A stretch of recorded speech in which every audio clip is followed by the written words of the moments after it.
Naturally, the human's urine is yellow and without any foam.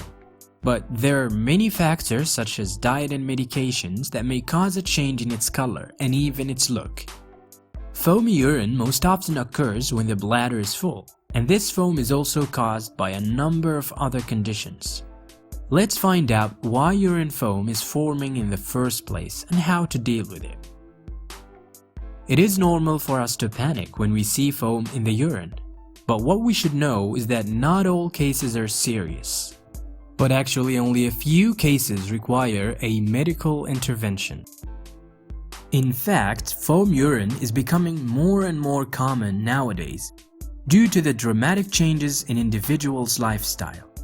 At first, it should be noted that foam in urine can occur if urine flows quickly into the toilet, causing it to collide with the idle fluid, forming urine foam. This condition should not be of concern to you, especially if it occurs only once or a few times. But what is really worrying is when there is too much foam, especially if it lasts for a long time, which may be an indicator for some underlying health issues, such as protein in the urine or kidney weakness. This condition actually requires a medical examination to check the health status of the kidneys. First, is it normal to have foam in the urine? The occasional presence of foam in the urine is very normal, and it can be caused by external factors such as cleaning agents in the toilet bowl. The reasons for the presence of foam in the urine. First, urine flows quickly into the toilet. When an individual ignores the urge to urinate for a long time, an excessive amount of urine accumulates in the bladder. When the individual eventually goes to the bathroom, the urine stream comes out more strongly, causing the formation of foam. The second reason, drought. Dehydration is another factor that can result into foam in the urine because dehydration causes urine concentration and foam to occur. This condition is not serious, but you should pay attention to keep your body dehydrated and get your water needs. The third reason, stress and anxiety.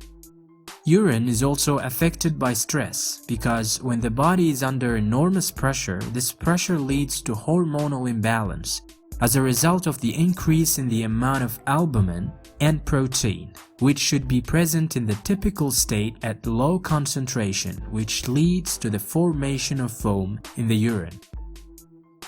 Fourth, the presence of reproductive fluids for men. Foamy urine can occur when urine passes with semen.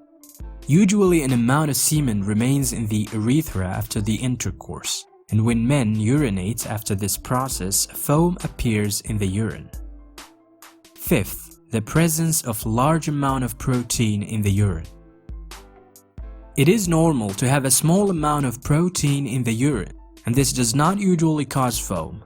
But in the case of a large amount of protein, you will notice the foam in the urine.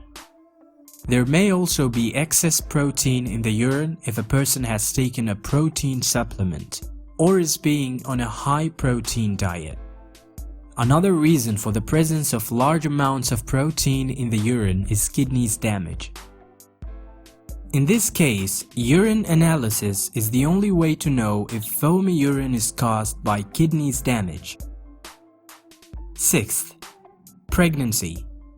Pregnant women are required to drink more water than usual in order to avoid dehydration and thus form foamy urine.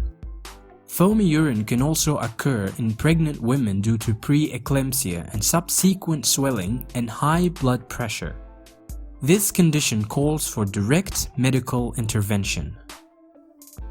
Seventh, the presence of infections in the urethra.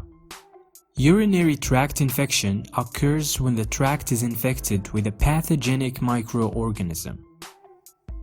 And to distinguish it, the patient will feel a burning sensation in the urine while urinating. Eighth, diabetes. Diabetes is accompanied by a high level of glucose in the blood, and this can eventually cause severe kidney damage. As a result, an excessive amount of protein seeps into the urine, causing bubbles to appear in the urine. 9th, cardiovascular diseases. Research has shown that people with regular foamy urine are the most susceptible to cardiovascular disease and strokes. The risk can be up to 4 times higher if a person also suffers from high blood pressure.